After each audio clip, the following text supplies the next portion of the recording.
C'est une première en Europe. Une exportation de vaccins destinés à l'Australie a été bloquée par l'Italie en application d'un mécanisme de contrôle mis en place par Bruxelles.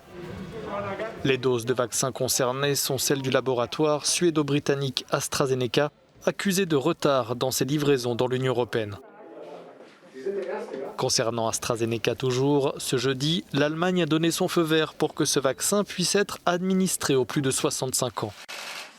Jusqu'à présent, Berlin disait manquer de données scientifiques, mais de nouvelles études l'ont fait changer d'avis. Après 6 semaines de déclin, l'Europe fait face à une résurgence des cas de Covid-19. C'est ce qu'a annoncé l'Organisation mondiale de la santé. Pour lutter contre le virus et ses variants, l'OMS préconise d'utiliser les outils en vigueur et d'accélérer la vaccination, notamment en élargissant le portefeuille de vaccins.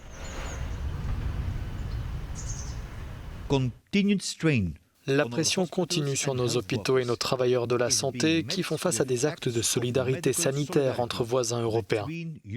Néanmoins, plus d'1 an après le début de la pandémie, nos systèmes de santé ne devraient pas se trouver dans cette situation. Nous devons revenir à l'essentiel.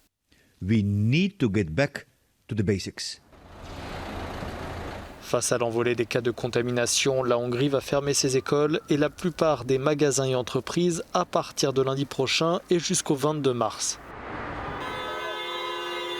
En Grèce, les chauffeurs de taxi ont manifesté pour dénoncer la prolongation du confinement jusqu'au 16 mars.